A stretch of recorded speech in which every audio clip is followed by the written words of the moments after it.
마르틴 루터는 500년 전 부패한 교권 세력에 맞서 왜 종교개혁의 깃발을 올렸을까요?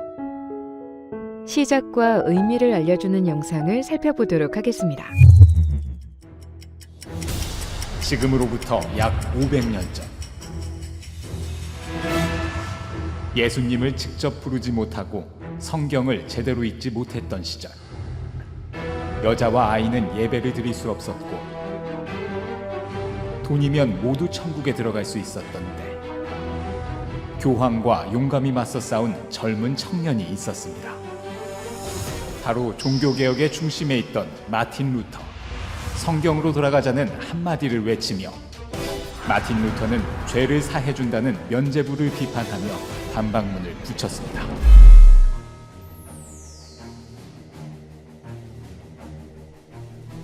죽음과 지옥에 대한 두려움이 컸던 중세 사람들에게 산 사람뿐 아니라 죽은 사람의 죄도 사해줄 수 있던 테첼의 유혹은 강력했습니다.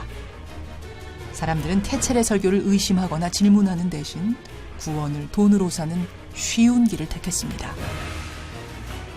비텐베르크 씨가 면죄부 판매를 금지하자 노인들은 다른 지역으로 살아나섰고 일부는 빙판이 깨지면서 빠져 죽기도 했습니다. 돈을 내면 구원을 받는다는 테첼의 설교는 이해하기 쉽고 또 달콤했습니다.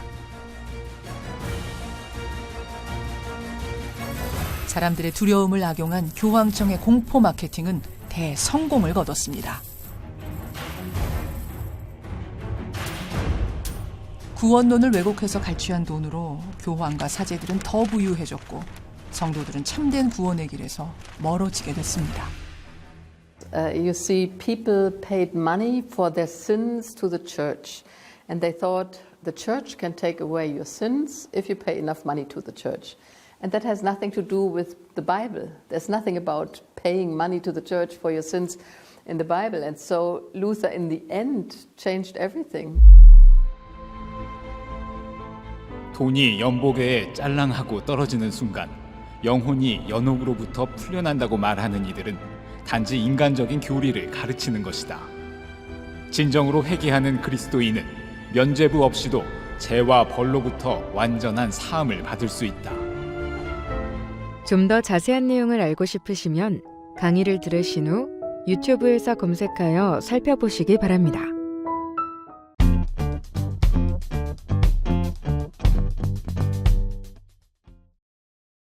네, 여러분 안녕하세요. 우리 지난주에 이어서 오늘도 우리 개혁주의 생명신학에 대해서 한번 살펴보도록 하겠습니다. 지난주에는 우리 개혁주의 생명신학의 어떤 전체적인 뼈대에 대해서 생각해 봤습니다. 개혁주의 생명신학이 어떻게 해서 생겨나게 되었고 왜 개혁주의 생명신학을 우리 장정현 목사님께서 외칠 수밖에 없었는지, 우리 한국교회의 여러 가지 현실에 대해서도 우리가 살펴보았습니다. 이제 오늘부터는 개혁주의 생명신학 안에 있는 이 구체적인 내용들, 크게 5대 솔라와 7대 실천운동이 있는데 이것을 하나씩 생각해 보도록 하겠습니다. 오늘은 5대 솔라 중에서 오직 성경에 대해서 우리가 생각해 보도록 하겠습니다.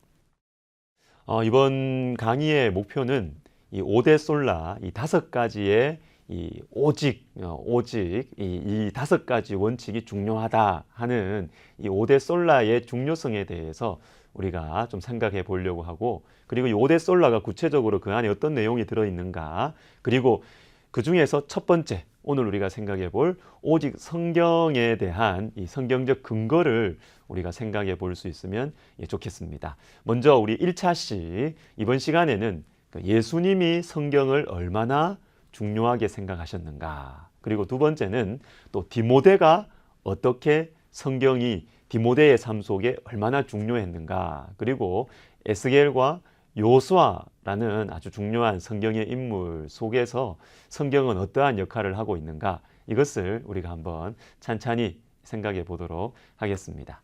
먼저 5대 솔라를 여러분 생각해 보시면, 첫 번째는 오직 성경이고, 두 번째 우리 다음 주 살펴보겠죠, 오직 그리스도, 세 번째는 오직 믿음, 네 번째는 오직 은혜. 다섯 번째는 오직 하나님께 영광. 이 다섯 가지 5대 솔라에 대해서는 우리가 신학을 공부하시는 분들은 좀 기본적으로 암기를 하고 계시면 좋겠다라는 생각이 듭니다.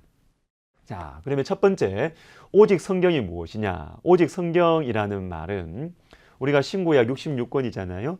이 구약과 신약 66권으로 구성된 성경만이 하나님의 영광으로 기록된 것이다. 그래서 하나님의 말씀이기 때문에 이 성경 66권이 우리의 신앙과 삶의 유일한 법칙, 유일한 기준이 된다라는 것을 의미합니다.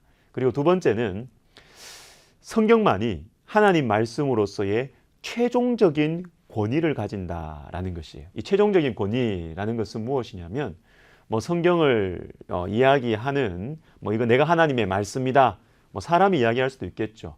또는 교회에서나 인간의 어떤 전통이나 사상을 보면서 이건 하나님의 말씀이다. 이렇게 말할 수 있겠죠. 폭넓게 보면. 그렇지만 최종적인 이 권위를 가지는 하나님의 말씀은 성경, 이 66권, 이 성경이다라는 것을 우리가 오직 성경이라는 이 부분에서 우리가 설명을 할 수 있어야 되겠습니다.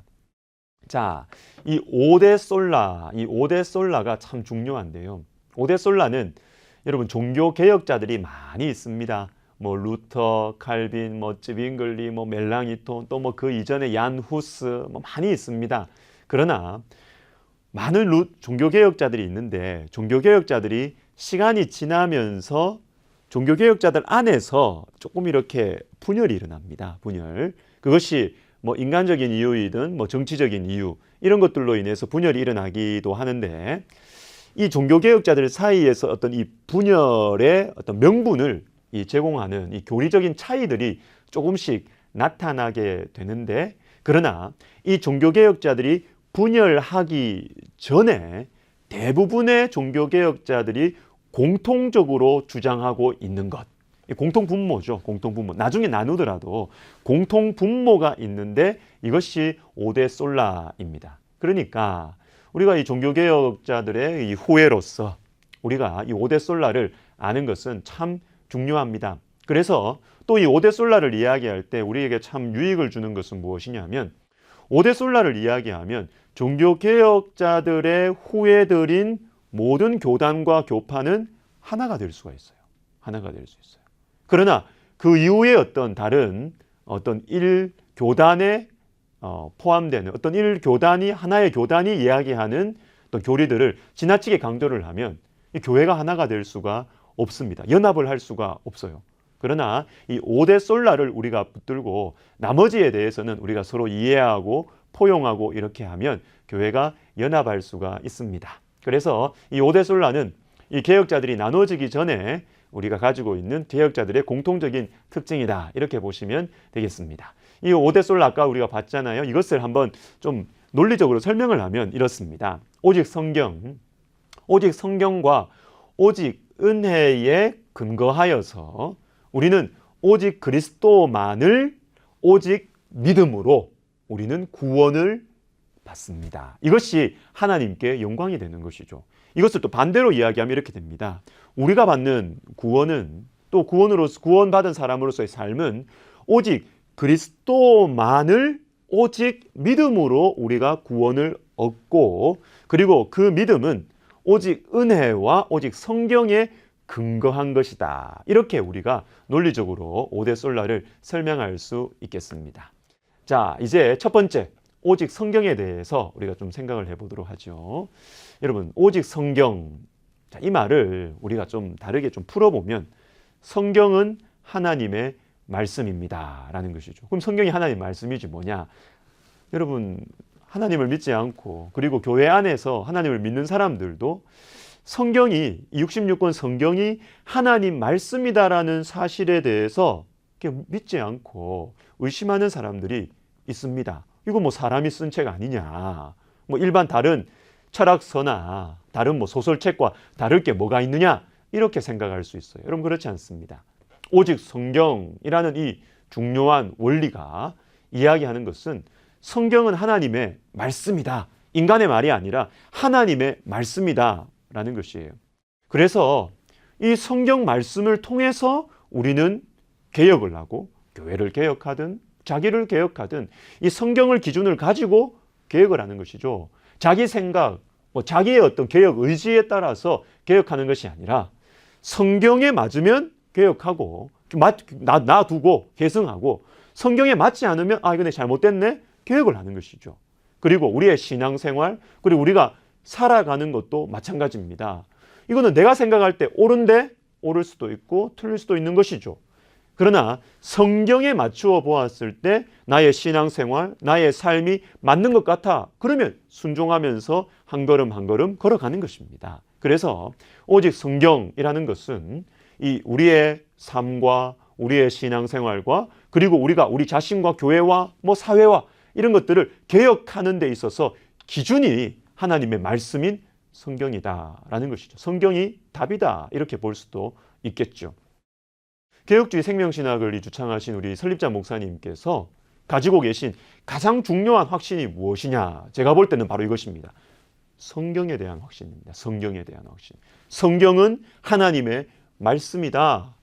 인간의 말, 인간의 사상, 인간의 어떤 이 말에는 생명력이 없지만 하나님의 말씀에는 생명력이 있다. 그래서 하나님 말씀이 전해질 때 사람이 변하고 사람이 큰 위로와 평안을 가지고 교회가 새로워지고 나라가 새로워질 수 있다라는 이 확신이 장종영 목사님이 가지고 있는 가장 큰 확신이라고 저는 보고 있습니다.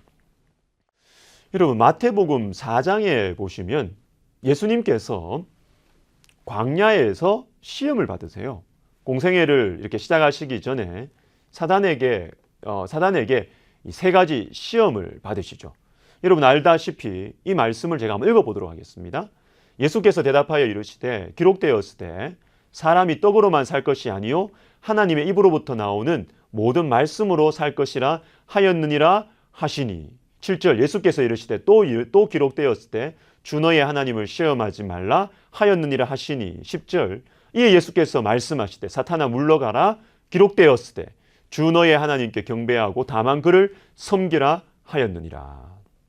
여러분 예수님께서 사단으로부터 시험을 받으셨어요. 시험을 받으셨는데 예수님께서 이 시험을 이기세요. 근데 어떻게 이기시냐 하면 기록되었으되 즉 구약 성경 하나님의 말씀으로 사탄을 이기십니다. 신명기 8장 3절, 신명기 6장 16절, 신명기 6장 13절 말씀을 가지고 오셔서 사탄을 이기신다라는 것입니다. 이것이 왜 좀 특별하게 여러분 우리에게 느껴져야 되는데요. 여러분 예수님은 사탄과 싸워서 이길 수 있는 힘이 있으셨을까요? 없으셨을까요? 있으셨죠. 예수님은 천지 만물을 만든 분이시고 천지 만물을 움직이실 수 있습니다. 그리고 사탄이 말장난으로 다가왔을 때 우리 주님도 이 논리적인 능력으로 사탄을 굴복시킬 수 있으셨어요. 그런데 예수님께서는 그 방법을 쓰지 않으셨어요. 무력도 사용하지 않으시고 논리적인 힘도 사용하지 않으시고 예수님은 말씀으로 사탄을 이기셨다라는 것입니다. 여러분 예수님도 말씀으로 능력 많으신 예수님도 말씀으로 사탄을 이기셨다면 우리는 어떻겠습니까? 우리도 이 말씀을 붙들고 싸우면 사탄을 이길 수가 있다라는 것이죠.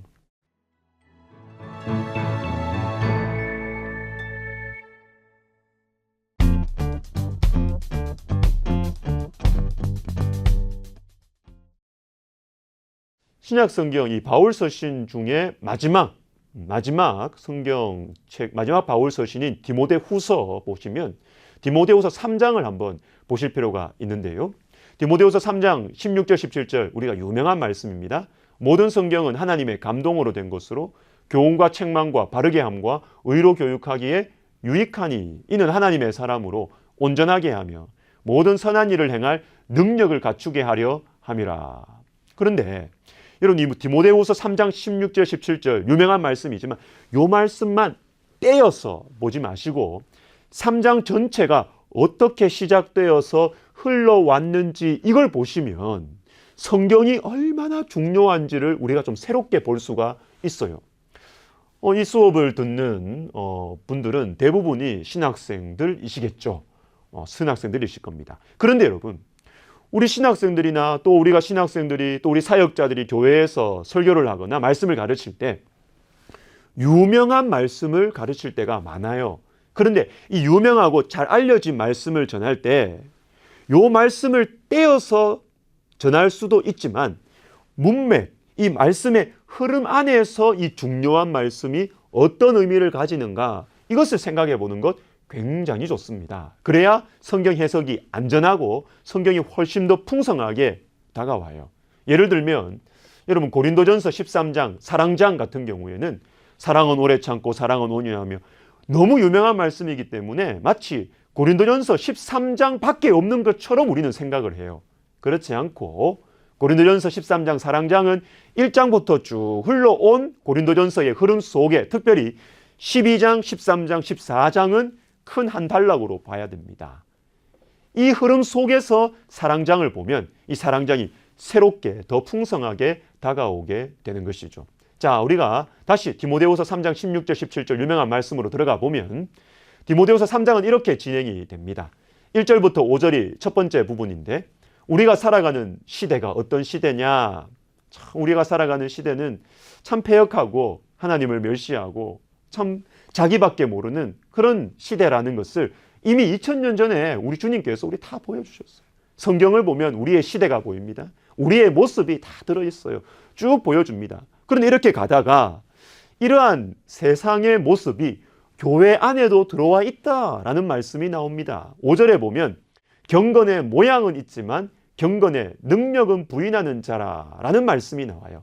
여러분, 경건의 모양이 있는 곳 어디일까요? 여러분, 교회죠, 교회. 교회 밖에는 경건의 모양도 없어요.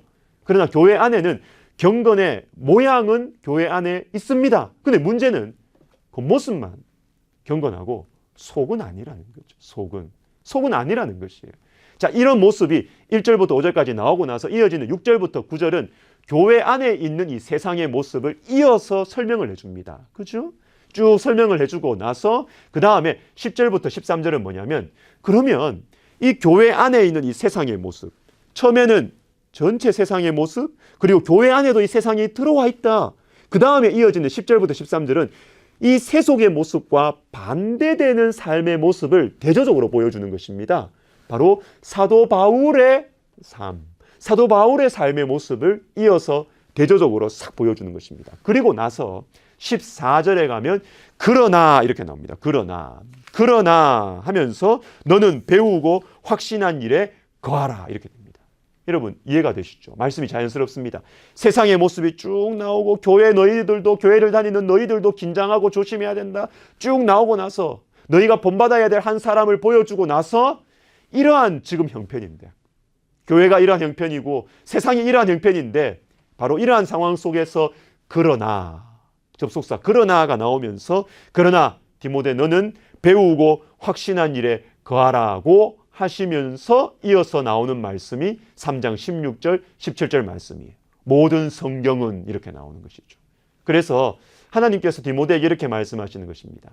디모데야 이렇게 유혹 많고 이렇게 패역한 시대 속에서 그리고 교회 안에서도 참 너희가 안심할 수 없는 이런 시대 속에 살아가면서 디모데야 네가 꼭 붙들어야 되는 것이 있다. 네가 꼭 붙들어야 되는 것이 있는데 그것은 바로 모든 성경은 하나님의 감동으로 된 것으로 하나님의 감동으로 된 성경을 붙들고 너가 살아갈 때 유혹에 넘어지지 않고 너가 하나님의 사람으로 살아갈 수 있다라는 것이에요. 그런데 여러분 3장 16절 17절에는 그러면 디모데가 붙들고 저와 여러분이 붙들고 살아가야 되는 이 성경이 어떤 특징을 가지고 있는가를 보여주고 계시는데 이렇게 말씀하지 않으십니다. 어떻게? 모든 성경은 하나님의 감동으로 된 것으로 우리에게 모르는 지식을 가르쳐 준다. 이렇게 말하지 않으세요. 성경 많이 읽으면 똑똑해진다. 이렇게 말씀하지 않으세요. 그렇게 하지 않으시고 모든 성경은 하나님의 감동으로 된 것으로 교훈과 책망과 바르게 함과 의로 교육하기에 유익하다. 이렇게 말씀하세요. 여러분, 성경이 우리를 교훈한답니다. 우리에게. 성경이 우리를 책망한답니다. 여러분, 책망한다? 이게 뭐예요? 선생님이 나를 책망한다. 또 선생님이 나를 교훈한다. 부모님이 나를 바르게 가르친다. 의로 교육한다. 이런 거 아니에요. 사람이 하는 거잖아요.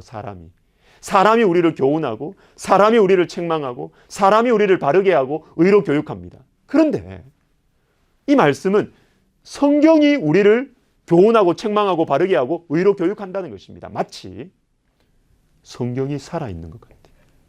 성경이 사람 같습니다. 여러분, 맞습니다. 우리가 하나님의 말씀인 성경을 제대로 읽는다면, 진지하게 말이죠. 그냥 막 대충 읽지 말고 진지하게 내 마음이 너무너무 괴롭고, 내가 시련을 당하거나 또 내가 실패를 했거나 이렇게 했을 때, 너무 마음이 힘들고 이렇게 할 때, 여러분 진지하게 성경을 한번 읽어보세요.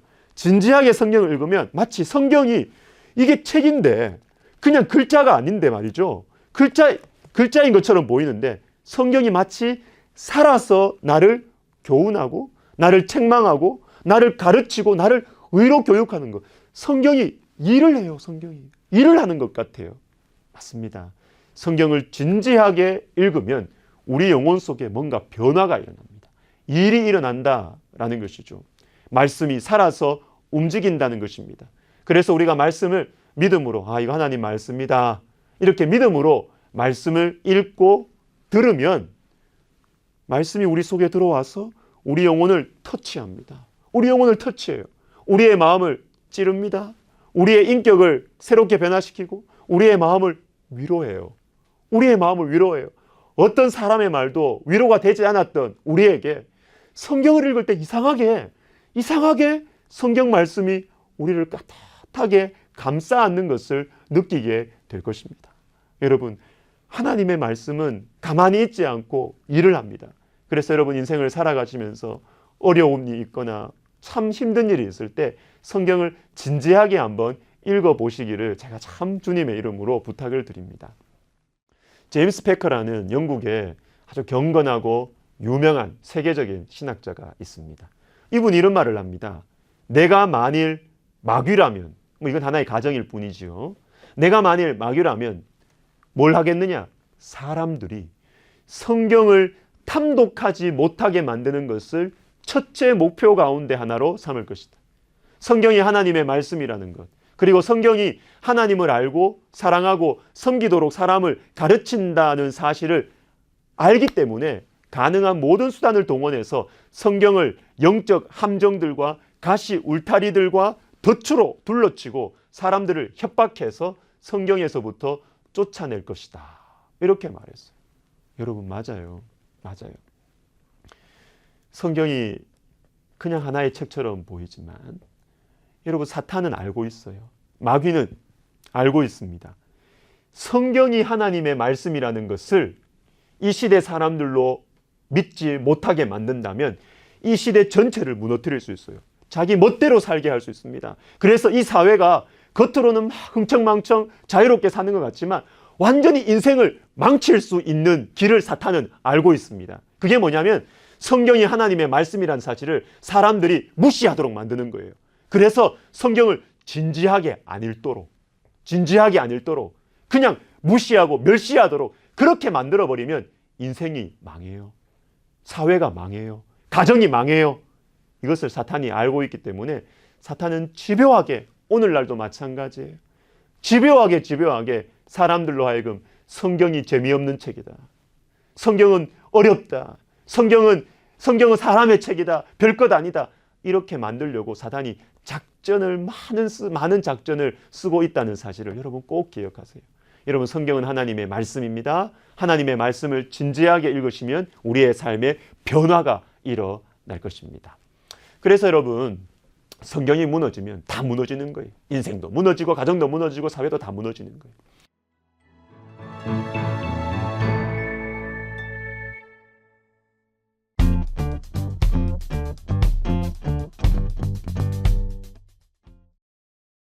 자, 이제 에스겔 선지자를 한번 보겠습니다. 자, 에스겔 2장에 보시면 이런 말이 있습니다. 에스겔 2장도 제가 좀 짧게 한번 단락을 나누어 볼게요. 에스겔 2장 3절부터 7절은 이 에스겔이 같이 하고 있는 이 이스라엘 사람들, 하나님 백성들의 모습을 다 보여줍니다. 이게 현실이라는 것이죠. 현실. 패역한 사람들, 가시와 찔레같이 말로 나를 괴롭히고 너무나 힘들게 하는 그 사람들, 고집센 사람들, 이 패역한 사람들의 모습을 딱 보여주는 것이죠. 이 사람들이 누굽니까? 에스겔이 섬겨야 되는 사람들이에요. 에스겔의 삶의 현장, 사역의 현장이었어요. 그런데 이 사역의 현장만, 어려운 삶의 현장만 보여주시고 떠나가시면 우리 하나님이 사랑이 없으시죠. 여러분, 그러나 우리 하나님은 사랑이 풍성하신 하나님이시기 때문에 너가 살아가는 인생이 이러하다. 그런데 나는 너가 이러한 삶의 현장을 감당할 수 있는 무기를 너에게 주려고 한다 하면서 8절부터 10절에서는 에스겔에게 무기를 주시는데 그 무기가 무엇이냐 하면 제가 2장 8절 읽어보겠습니다. 너 인자야, 내가 내게 이르는 말을 듣고 그 패역한 족속같이 패역하지 말고 보세요. 이제 내 입을 벌리고 내가 내게 주는 것을 먹으라 하시기로 내가 보니 보라 한 손이 나를 향하여 펴지고 보라 그 안에 두루마리 책이 있더라 이렇게 나와요.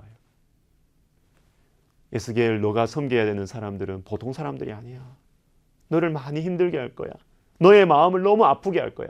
그러나 네가 이 사람들을 사랑으로 섬길 수 있는 방법이 있는데 그것은 바로 너가 하나님의 말씀, 이 두루마리 책을 먹으라는 것입니다. 이 두루마리 책을 먹을 때 너는 이 사람들을 섬길 수 있다라는 것이죠. 근데 여러분, 성경을 먹는 게 뭐예요? 성경을 먹는 게 뭐예요? 이거 먹는 게 뭐예요? 먹는 게 그냥 찢어서 먹어요? 그렇지 않습니다. 제가 고등학교 다닐 때 우리 학교에 우리 동기 중에 공부를 엄청 잘하는 결국은 이 수학능력 시험에 전국 수석을 한 친구가 있는데 야, 이 친구가 어떻게 공부하는지 구경을 갔어요. 구경 가가지고 어떻게 하나 보니까 정말 공부를 무섭게 하는데 영어 사전을 통째로 외우더라고요. 통째로 외우는데 한 장 외우고 나서 그걸 찢어서 입에 집어넣더라고요. 진짜 책을 씹어 먹더라고요. 여러분, 그런 것일까요? 성경을 먹으라고 하는 것이 책을 찢어서 먹으라는 것입니까? 그게 아니에요. 성경이 해석을 해줍니다. 에스겔 3장 10절에 이런 말이 나와요. 또 내게 이르시되 인자야, 내가 내게 이를 모든 말을 너는 마음으로 받으며 귀로 듣고. 말씀을 먹는다라는 것은 바로 이것이에요. 그냥 눈으로 읽고 귀로 듣고 이것이 끝나는 것이 아니라 마음으로 받고 귀로 듣는 것입니다. 귀로만 들으면 안 돼요. 눈으로만 보면 안 돼요. 마음으로. 여러분, 정말 여러분이 사랑하는 사람 이야기는 마음으로 받잖아요. 마음으로. 귀로만 들으면 앞에 있는 사람이 바로 알아요. 니 내 말 안 듣고 있다. 바로 알아요. 근데 마음으로 받으면 그 말이 내 속에 들어옵니다. 들어와서 하나님의 말씀이 내 속에서 역사를 하기 시작해요. 여러분, 이렇게 우리가 하나님의 말씀을 마음으로 받고 귀로 들을 때 이 말씀의 능력으로 우리의 삶의 여러 가지 어려운 문제들을 우리가 헤쳐나갈 수 있을 것입니다. 자, 그 다음에 우리 여호수아를 한번 보겠습니다. 여호수아 1장에 보시면 여러분, 여호와의 종 모세가 죽은 후에 라는 말씀으로 시작이 됩니다. 여러분, 이 말씀은 참 짧고 어쩌면 그냥 평범하게 보일지 모르지만 이 말씀 안에 여호수아라는 이 인물이 감당해야 되는 삶의 현실이 쫙 들어있는 것입니다. 여호와의 종 모세가 죽었다라는 것입니다. 여러분, 여호와의 종 모세는 홍해를 가른 사람이에요. 이집트에서 10가지 재앙을 내린 사람입니다. 바로 이 사람이 죽어버렸습니다. 그러면 이 이스라엘 공동체는 위기예요. 엄청난 지도자가 이제 천국 간 것입니다. 어떻게 합니까? 바로 이때 모세에 이어서 지도자의 리더십의 바톤을 받은 사람이 여호수아입니다. 근데 여호수아는 감당할 능력이 없습니다. 근데 우리 하나님께서 이 모세가 죽었을 때 이어서 리더십을 가지게 된 여호수아에게 이 힘든 상황, 이스라엘 사람들 광야에서 일어났던 일들을 여러분 생각해 보세요.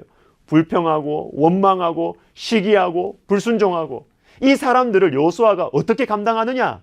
우리 하나님께서 무기를 주세요. 무기를. 7절에 보시면 오직 강하고 극히 담대하여 나의 종 모세가 내게 명령한 그 율법을 다 지켜 행하고 우로나 좌로나 치우치지 말라. 8절에 이 율법책을 내 입에서 떠나지 말게 하며 주야로 그것을 묵상하여 그 가운데 기록된 대로 다 지켜 행하라. 이렇게 말씀하십니다. 여러분 이상하지 않습니까? 여호수아야, 너는 모세를 이어서 이 수많은 사람들 200만 명, 300만 명 되는 이 엄청난 조직을 네가 이끌어 가야 되는데 너 힘을 가져야 돼.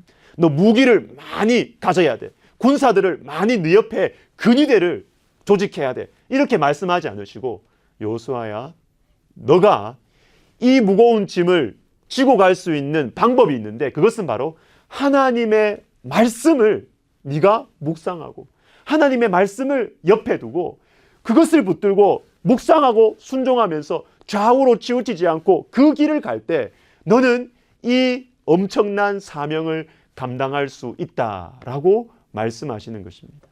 디모데에게 주신 말씀, 에스겔에게 주신 말씀과 똑같아요. 삶의 현실은 어려워요. 여러분 우리도 그렇지 않습니까? 저와 여러분도 삶의 현실이 얼마나 어려워요. 그렇지만 동일하게 에스겔에게, 디모데에게, 여호수아에게 우리 하나님께서 어려운 상황을 감당하고 뚫고 나갈 수 있는 무기로 주신 하나님의 말씀을 오늘날 우리에게도 주신 것이죠. 놀라운 것은 여호수아 1장 1절에서는 모세의 여호수아를 보고 모세의 수종자 눈의 아들 여호수아라고 성경은 소개를 합니다. 모세의 수종자, 다시 말해서 모세의 비서, 어시스턴트. 저 뒷부분에 가면요 24장 29절에 하나님께서 여호수아를 어떻게 말씀하시느냐 하면 이 일 후에 여호와의 종 눈의 아들 여호수아, 이렇게 인생 말년에 여호와의 종. 근데 여호와의 종이라는 표현은 1장 1절에 모세를 주님께서 말씀하실 때 여호와의 종이라고 그랬거든요. 1장 1절에서는 모세는 여호와의 종이었고 여호수아는 모세의 비서였어요. 모세는 여호와의 종이었지만 여호수아는 모세의 수종자였습니다. 그런데 여호수아가 평생을 하나님의 말씀을 묵상하고 하나님의 말씀에 순종하는 삶을 쭉 살아갔을 때 그가 죽을 때는 여호수아가 어떻게 됐느냐? 모세와 같은 수준으로 여호수아도 여호와의 종이다. 이런 평가를 받게 되는 것입니다. 놀랍지 않습니까? 여러분 우리의 시작, 우리의 현실은 참 별 볼 일 없고 무능하고 가진 것이 없고 그렇게 보이지만 우리가 하나님의 말씀을 묵상하고 우리가 하나님의 말씀을 따라 순종하며 살아갈 때 모세의 수종자에 불과한 저와 여러분이 여호와의 종으로 모세의 수준으로까지 우리 하나님께서 우리를 변화시켜 가실 것입니다. 이것을 위해서는 정말로 우리가 성경을 소중하게 생각해야 된다라는 것입니다. 그리고 여러분 시편 119편 130절 말씀을 제가 한번 보기를 원해요. 여러분 이 말씀은 너무 아름다운 말씀이에요. 그림 같은 말씀이에요. 여러분 이게 강의 들으시면서 이 말씀 같이 한번 읽어봤으면 좋겠습니다. 주의 말씀을 열면 빛이 비치어 우둔한 사람을 깨닫게 하나이다. 여러분 우둔한 사람이 있습니다. 우둔한 사람. 뭐 어려운 일, 뭐 당황스러운 일 있으면 뭐 정신을 잃어버리는 사람. 미련한 사람이에요. 큰 고난이 닥치면 뭘 해야 될지 몰라요.